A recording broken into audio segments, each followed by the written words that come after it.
I just had to let you know you're.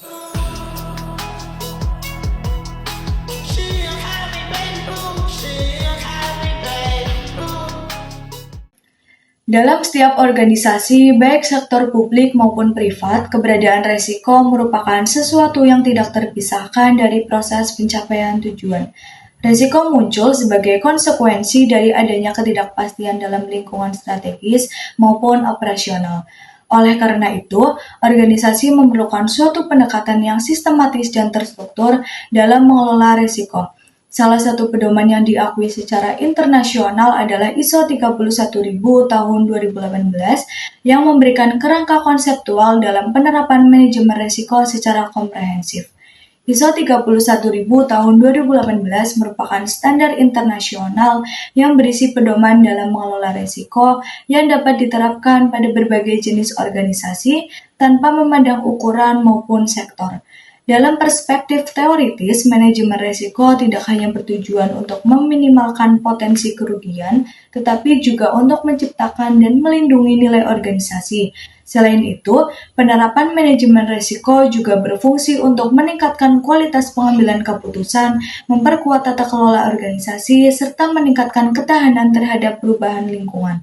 Dengan demikian, manajemen risiko bukan sekedar alat pengendalian, melainkan bagian integral dari sistem manajemen organisasi. Dalam ISO 31000 2018, arsitektur manajemen risiko dibangun atas 3 elemen utama. Yang pertama ada prinsip manajemen risiko, yang kedua ada kerangka kerja atau framework, yang ketiga ada proses manajemen risiko. Ketiga elemen ini saling berkaitan dan membentuk suatu sistem yang utuh, di mana prinsip sebagai dasar filosofis, lalu framework sebagai struktur implementasi, dan proses sebagai mekanisme operasional. Untuk selanjutnya yaitu saya akan menjelaskan mengenai prinsip manajemen risiko dalam ISO 31000 pada tahun 2018 yang merupakan itu landasan yang menentukan efektivitas penerapannya dalam organisasi. Di dalam prinsip tersebut ada beberapa. Yang pertama yaitu adalah integrasi, yaitu bahwa manajemen risiko harus menjadi bagian dari seluruh aktivitas organisasi termasuk dalam proses pengambilan keputusan.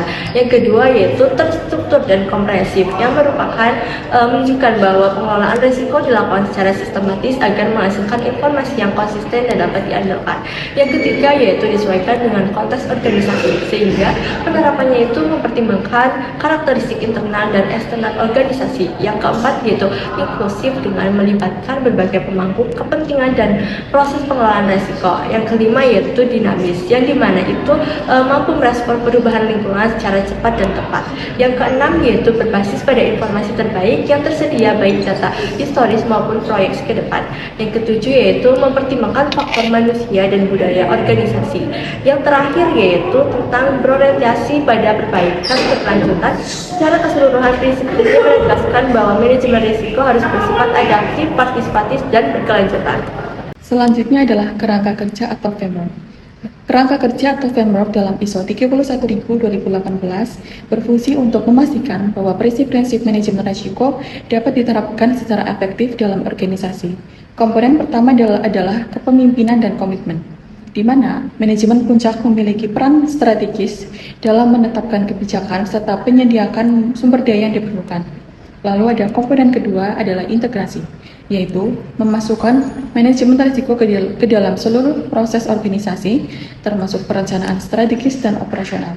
Selanjutnya adalah design framework, yang mencakup pemahaman terhadap konteks organisasi, penetapan kebijakan risiko, serta penentuan struktur dan tanggung jawab. Kemudian tahap implementasi, yaitu penerapan kebijakan dan prosedur manajemen risiko dalam praktik nyata. Setelah itu, dilakukan evaluasi melalui kegiatan monitoring dan review untuk menilai efektivitas sistem yang telah diterapkan. Dan yang terakhir adalah perbaikan berkelanjutan, sebagai upaya untuk meningkatkan kualitas sistem manajemen risiko secara terus-menerus. Dengan adanya framework ini, organisasi dapat memastikan bahwa manajemen risiko berjalan secara sistematik dan terintegrasi. Selanjutnya kesimpulan. Sebagai kesimpulan, ISO 31000 2018 menyediakan suatu arsitektur manajemen risiko yang komprehensif melalui prinsip, kerangka kerja, dan proses yang saling terintegrasi. Penerapan yang efektif dari ketiga elemen tersebut memungkinkan organisasi untuk tidak hanya mengendalikan risiko, tetapi juga memanfaatkannya sebagai bagian dari strategi dalam mencapai tujuan. Dengan demikian, manajemen risiko menjadi elemen penting dalam menciptakan organisasi yang adaptif, tangguh, dan berkelanjutan. Terima kasih. I just had to let you know you're是海北北部，是海北